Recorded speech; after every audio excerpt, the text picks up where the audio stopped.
Hello दोस्तों। तो दोस्तों आज की इस वीडियो में हम लोग सीखेंगे दो चर वाले रैखिक समीकरण चैप्टर 3 कक्षा 10 का चैप्टर 3 प्रश्नावली 3.3 3.3 का क्वेश्चन नंबर 2 है। देखो ये ओल्ड एडिशन बुक का है और न्यू एडिशन में प्रश्नावली 3.2 है। ओके दोस्तों, तो आज हम लोग इसको सॉल्व करेंगे। तो जैसे मेरे पास क्वेश्चन दिया गया है, क्या कह रहा है कि 2x + 3y बराबर जी 11 मतलब 11 है और 2x - 4y बराबर -24 मतलब -24 को हल कीजिए और इससे m का वह मान ज्ञात कीजिए जिसके लिए y बराबर mx + 3। मतलब हमें इस क्वेश्चन में m का मान निकालना है। m क्या है? तो सबसे पहले तो हम लोग क्या करेंगे, ये जो मेरे पास समीकरण है इनको हल करेंगे। तो इसमें तो m दिया नहीं, तो हम लोग क्या करेंगे, इन दोनों समीकरण को हल करके x और y का मान पता करेंगे प्रतिस्थापन या विलोपन विधि से। अगर आप लोगों को प्रतिस्थापन और विलोपन विधि नहीं आता है तो हम डिस्क्रिप्शन बॉक्स में लिंक दे दिए, आप लोग जाइए और वीडियो को देख लीजिए, है ना। बहुत ही आसान तरीके से बताया। तो हम लोग इसको उसी विधि से हम लोग हल करेंगे और फिर x और y के मान यहाँ पर रख देंगे इस समीकरण में, तो यहाँ से मेरे पास y का मान आ जाएगा। तो चलिए दोस्तों करते हैं, और वीडियो को पूरा देखना और अच्छी लगे तो लाइक करना और कमेंट में बताना कैसी लगी, और ऐसी वीडियो के लिए हाँ लिख देना। ओके दोस्तों, तो चलिए इसको हल करते हैं। अब मेरे पास हल करेंगे सबसे पहले। तो मेरे पास आप लोगों को मालूम है कि मेरे पास दिया क्या क्या है, क्या क्या दिया है। पहले हम लोग लिखेंगे, हिंदी भी लिखेंगे इसमें दोस्तों, हाँ। तो हम लोग को ज्ञात क्या क्या है, मतलब दिया है, क्या दिया है हम लोगों को इसमें, क्या दिया है हमें इसमें दिया है दो समीकरण। कौन कौन से? एक 2x + 3y बराबर 11, एक दिया है 2x + 3y बराबर 11, इसको मान लेते हैं समीकरण फर्स्ट। और एक मेरे पास है 2x - 4y बराबर -24, इसको मान लेते हैं हम लोग समीकरण सेकंड। ठीक है दोस्तों, ये मेरे पास फर्स्ट, ये सेकंड। अब देखो इसको हम लोग प्रतिस्थापन विधि से करेंगे। किससे हल करेंगे हम लोग इसको? प्रतिस्थापन मतलब सब्स्टिट्यूशन, प्रतिस्थापन विधि से हल करेंगे। तो प्रतिस्थापन विधि क्या होता है? देखो प्रतिस्थापन, यहाँ भी एक सवाल लगा देंगे।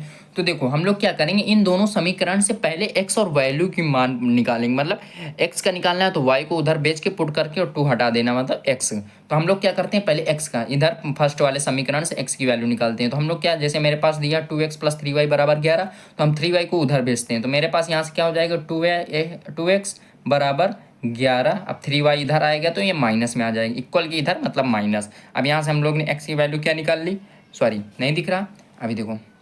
तो यहाँ से हमने क्या किया, x की वैल्यू क्या निकाल ली। तो दोस्तों x की वैल्यू हमने निकाल ली यहाँ से 11 - 3y/2, ये मेरे पास x की वैल्यू आ गई। अब इसको हम लोग इक्वेशन थर्ड मान लेते हैं। ओके, अब हम लोग यहाँ से क्या लिखेंगे, हम लोग यहाँ से लिखेंगे समीकरण थर्ड, है ना, से मतलब समीकरण थर्ड में x का मान, x का यह मान समीकरण सेकंड में रखने पर, तो अब हम लोग क्या करेंगे, इस x का मान समीकरण सेकंड में यहाँ पे रखेंगे, है ना। तो चलिए रखते हैं। अब हम लोग रखेंगे तो क्या मिलेगा मेरे पास, देखो 2 तो पहले पर दिया था समीकरण x सेकंड में। अब x का मान क्या है यहाँ से 11 - 3y/2, और क्या दिया है -4y, ये समीकरण सेकंड है, बराबर -24। ठीक दोस्तों, तो देखो 2 से 2 ये कट जाएगा। यहाँ से क्या बचा मेरे पास, यहाँ से बचा मेरे पास 11, थोड़ा सा और ऊपर कर देता हूँ, अब ज़्यादा ऊपर। अब यहाँ से सवाल इसको हम लोग हल करेंगे। तो 11 - 3y - 4y बराबर -24। ठीक है, तो अब यहाँ से देखो इसको, ये कांस्टेंट है उसको उधर भेज देंगे, तो ये जुड़ जाएंगे -3y - 4y मतलब -7y बराबर -24, और 11 इधर आएगा तो -11। तो यहाँ से -7y बराबर यहाँ से कितना हो जाएगा, -35। ठीक, तो यहाँ से जो y की मान आ जाएगा, कितना आ जाएगा -35, और पॉन में ये भी -7, तो ये माइनस माइनस प्लस हो जाएगा, ये कटेगा तो ये आ जाएगा कितना 5। मतलब y का मान जो यहाँ से आया वो कितना आया 5 आया। ठीक है, तो y का मान यहाँ से कितना है 5। अब हम लोग इस y का मान क्या करेंगे, इसको हम लोग हिंदी में लिख देंगे y का मान समीकरण फर्स्ट में रखने पर, क्या रखने पर y का मान समीकरण फर्स्ट में रख देंगे। अब y का मान जब समीकरण फर्स्ट में रख देंगे तो मेरे पास क्या समीकरण फर्स्ट कितना था मेरे पास, आप लोग देख रहे हैं क्या था 2x, समीकरण फर्स्ट में रख दो या थर्ड में रख दो, किसी में भी रख दो। हम लोग फर्स्ट में रखते हैं, y का मान यहाँ पर था, हम लोग y की जगह क्या रख देंगे 5 रख देंगे। क्या था मेरे पास 2x + 3, y कितना 5 = 11। ठीक है, अब इसमें हम लोग गुणा वो करेंगे तो ये 3 5 गुणा होके कितना हो जाएगा 15, तो इधर जाएगा तो कितना हो जाएगा 2x = 11 माइनस का 15, तो x बराबर कितना हो जाएगा, यहाँ से ये बचे कितना माइनस का 4 और ये आ जाएगा नीचे 2।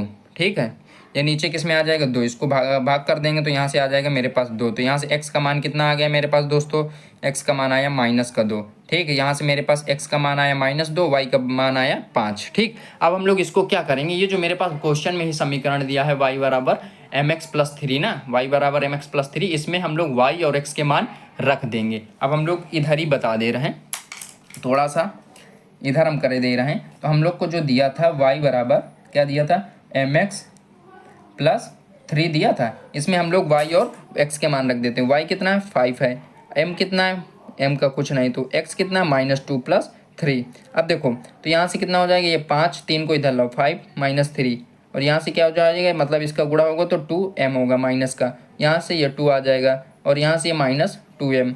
अब देखो ये 2 कट जाएगा ना, तो ये 2 से 2 कट जाएगा, तो m बराबर जानते हो कितना हो जाएगा, m बराबर आ जाएगा, ये माइनस उधर चला जाएगा तो -1। तो यहाँ से जो m आया कितना -1। अब देखो क्वेश्चन में सिर्फ m का मान पूछ रहा था, ठीक है, लेकिन उसके लिए हमें क्या करना पड़ा, x और y दोनों के मान निकालने पड़े, तो m का मान कितना है x -1, तो यही इसका आंसर है। तो दोस्तों अगर वीडियो अच्छी लगी हो तो प्लीज़ लाइक कर देना और चैनल में नए हो तो सब्सक्राइब कर देना। तब तक के लिए जय हिंद जय भारत, मिलते हैं अगली वीडियो में इसी प्रकार की वीडियो में और बढ़ते हैं। Thank you for watching.